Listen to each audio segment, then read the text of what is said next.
Assalamualaikum warahmatullahi wabarakatuh. Perkenalkan, nama saya Triana Nurbaiti dari kelas 5B. Di sini saya akan sedikit menjelaskan tentang tawakal dan pembahasan Quran Surat Ali Imran ayat 159 dan Quran Surat Al-Ma'idah ayat 23. Pembahasan yang pertama adalah tawakal. Tawakal dalam bahasa Arab adalah tawakul, yang artinya berserah diri kepadanya. Dalam agama Islam, tawakal adalah berserah diri sepenuhnya kepada Allah Subhanahu wa Ta'ala dalam menghadapi atau menunggu hasil dari suatu pekerjaan atau menanti akibat dari suatu keadaan. Itu menurut bahasa.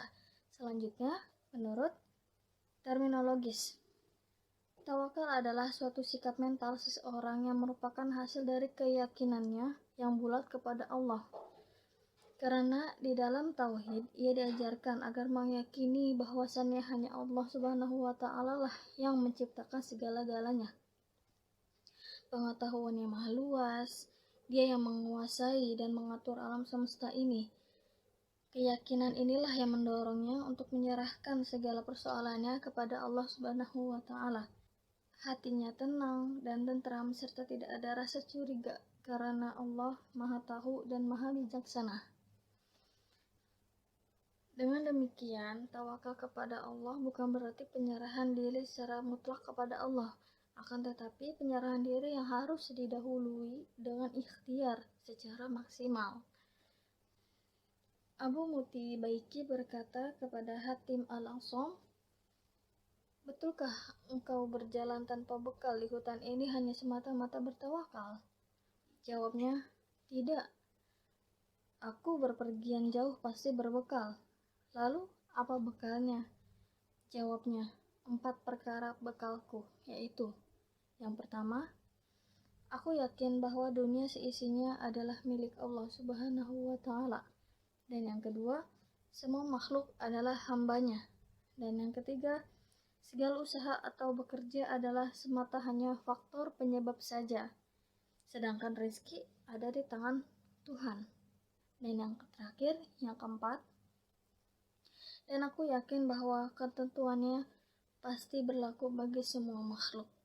Kata Abu Muti, itulah bekal yang paling baik, karena bekalmu itu sanggup menempuh perjalanan yang sangat jauh, yaitu akhirat. Maka tiada artinya jika hanya perjalanan di atas bumi atau di dunia. Pembahasan selanjutnya, sumber Al-Quran dan hadis tentang tawakal. Semua perintah dalam bertawakal biasanya selalu didahului oleh perintah melalui sesuatu. Firman Allah Subhanahu wa Ta'ala, Bismillahirrahmanirrahim. Wa idza 'azamta fatawakkal 'alallahi innallaha yuhibbul mutawakkilin. Selanjutnya, sumber Al-Quran dan hadis tentang tawakal. Semua perintah dalam bertawakal biasanya selalu didahului oleh perintah melakukan sesuatu.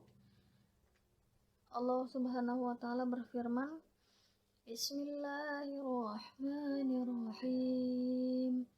Wa idza 'azamta fatawakkal 'alallahi innallaha yuhibbul mutawakkilin.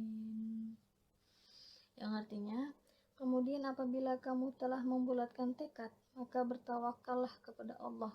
Sesungguhnya Allah menyukai orang-orang yang bertawakal kepadanya. Quran Surat Ali Imran ayat 159. Selanjutnya, ada rukun-rukun tawakal. Tawakal tidak didapati kecuali sesudah mengimani 4 hal yang merupakan rukun-rukun tawakal. Yang pertama adalah beriman bahwa Al-Wakil Maha mengetahui segala apa yang dibutuhkan oleh si muwakil atau yang bertawakal.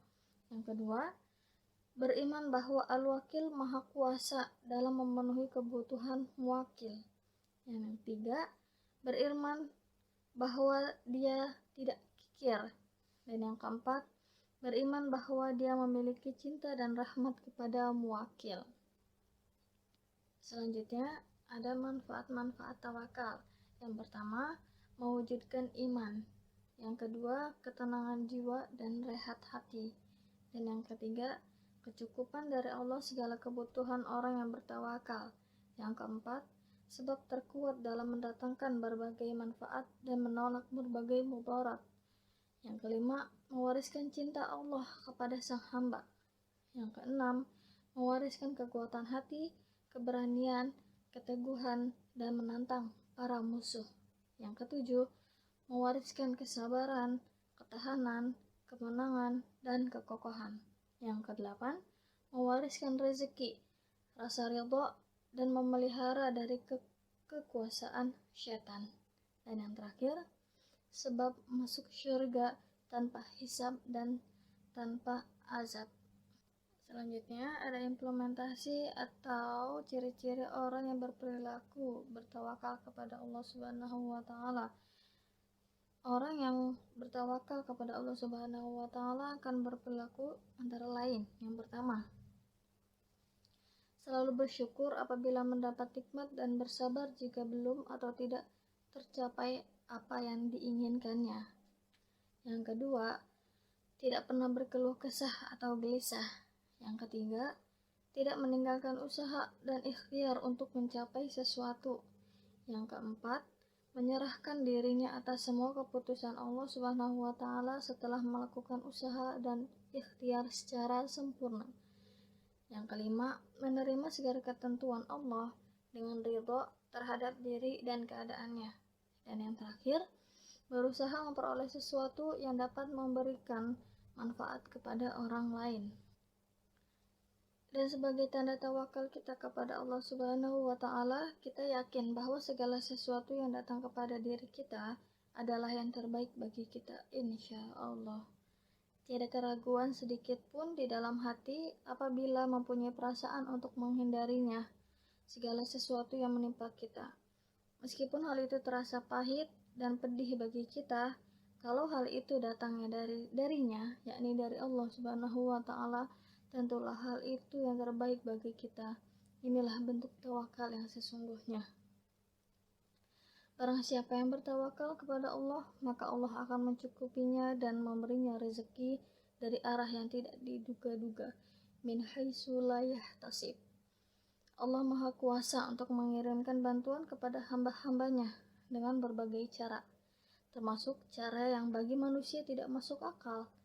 Allah adalah satu-satunya tempat mengadu saat kita susah. Allah senantiasa mendengarkan pengaduan hamba-hambanya dalam banyak hal. Peristiwa di alam ini masih dengan koridor sunnatullah. Artinya, masih ada diurai sebab musababnya. Hal ini mengajarkan kepada diri kita agar kita kreatif dan inovatif dalam kehidupan ini.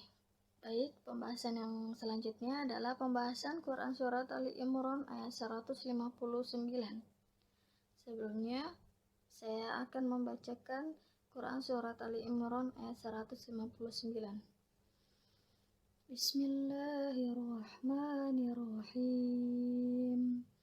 فَبِمَا رَحْمَةٍ مِّنَ اللَّهِ لِنتَ لَهُمْ وَلَوْ كُنتَ فَظًّا غَلِيظَ الْقَلْبِ لَانفَضُّوا مِنْ حَوْلِكَ فَاعْفُ عَنْهُمْ وَاسْتَغْفِرْ لَهُمْ وَشَاوِرْهُمْ فِي الْأَمْرِ فَإِذَا عَزَمْتَ فَتَوَكَّلْ عَلَى اللَّهِ إِنَّ اللَّهَ يُحِبُّ الْمُتَوَكِّلِينَ. Yang artinya, maka disebabkan rahmat dari Allah lah kamu berlaku lemah lembut terhadap mereka. Sekiranya kamu bersikap keras lagi berhati kasar, tentulah mereka menjauhkan diri dari sekelilingmu. Karena itu, maafkanlah mereka, mohonkanlah ampunan bagi mereka, dan bermusyawarahlah dengan mereka dalam urusan itu. Kemudian apabila kamu telah membulatkan tekad, maka bertawakallah kepada Allah. Sesungguhnya Allah menyukai orang-orang yang bertawakal kepadanya. Quran Surat Ali Imran ayat 159. Selanjutnya saya akan membacakan salah satu tafsir yang bersangkut paut dengan ayat ini, yakni tafsir Al-Muyassar, yang menjelaskan bahwa maka disebabkan oleh rahmat Allah lah akhlak kamu, wahai Nabi, menjadi lunak kepada sahabat-sahabatmu. Seandainya engkau menunjukkan sikap kasar dalam ucapan dan tindakanmu, Seandainya engkau juga mempunyai hati yang keras, niscaya mereka akan meninggalkan kamu. Oleh karena itu, maafkanlah kekurangan mereka dalam bersikap kepada kamu. Mohonkanlah ampunan untuk mereka. Bermusyawarahlah dengan mereka untuk membahas masalah-masalah yang perlu dimusyawarahkan. Kemudian apabila kamu sudah bertekad kuat, berserah dirilah kepada Allah Subhanahu wa Ta'ala. Sesungguhnya Allah menyukai orang-orang yang bertawakal kepadanya, dan Dia memberikan bimbingan serta dukungannya kepada mereka. Selanjutnya, pesan-pesan moral dari ayat ini. Yang pertama, meskipun kita sudah sekuat tenaga memperlakukan orang-orang dengan sebaik mungkin, tetap saja ada orang yang membenci kita. Namun, kita harus menyikapinya dengan hati yang lapang dan membuka pintu maaf selebar-lebarnya. Bahkan, kita harus memohonkan ampunan kepada Allah Subhanahu wa Ta'ala untuk mereka. Yang kedua, Allah menyuruh kepada kita untuk senantiasa bermusyawarah dalam segala hal. Rasulullah SAW senantiasa bermusyawarah kepada para sahabat dan minta pendapat kepada mereka dalam menghadapi sesuatunya. Misalnya, masalah sikap terhadap kaum kafir, masalah perang Badar, perang Uhud, perang Khandaq, dan perjanjian Hudaybiyah. Dan yang ketiga, sikap penuh toleransi, kebersamaan, menghargai dan menghormati perbedaan, serta sangat didukung dalam ajaran Islam sejauh tidak bertentangan dengan prinsip akidah. Yang keempat, setiap muslim agar memegang teguh hasil-hasil musyawarah, karena hal itu merupakan kesepakatan bersama yang harus dipertanggungjawabkan bersama pula. Hasil musyawarah tersebut hendaknya diserahkan kepada Allah Subhanahu wa Ta'ala. Allah lah Maha Penentu segalanya. Yang kelima, Allah Subhanahu wa Ta'ala telah memberikan rahmat dan anugerah yang besar kepada kaum muslim, yaitu Al-Quran dan hadis yang memberi petunjuk untuk mengikuti jalan yang benar dan menjauhi jalan yang sesat. Pembahasan selanjutnya yakni Quran Surat Al-Ma'idah ayat 23. Sebelumnya saya akan membacakan Quran Surat Al-Ma'idah ayat 23. Bismillahirrahmanirrahim.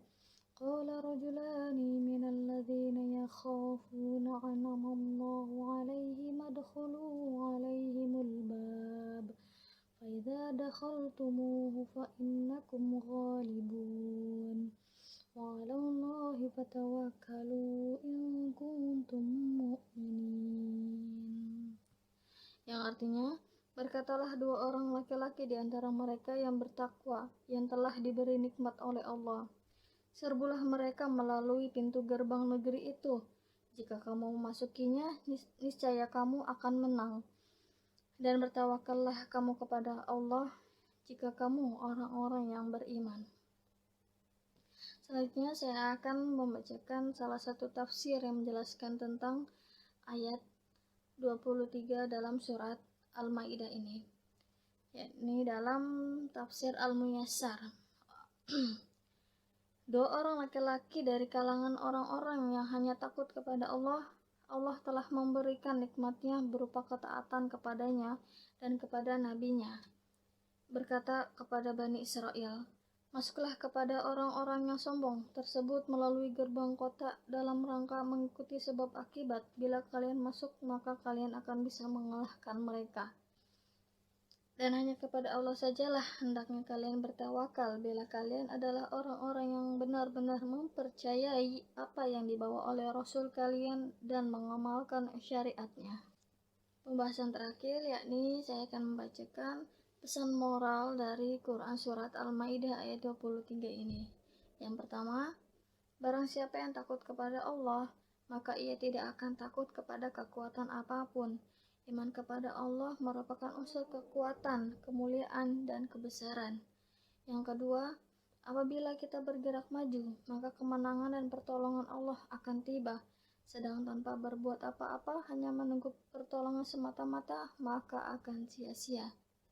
Dan yang terakhir, bertawakallah kepada Allah tanpa berusaha sama sekali, maka tidak ada artinya, karena itu juga memerlukan tekad dan keberanian. di samping takwa dan bertawakal. Sekian penjelasan sedikit dari saya tentang tawakal dan pembahasan Quran Surat Ali Imran ayat 159 dan Quran Surat Al-Maidah 23. Mohon maaf bila banyak-banyak kesalahan dari saya. Billahi taufiq wal hidayah. Wassalamualaikum warahmatullahi wabarakatuh.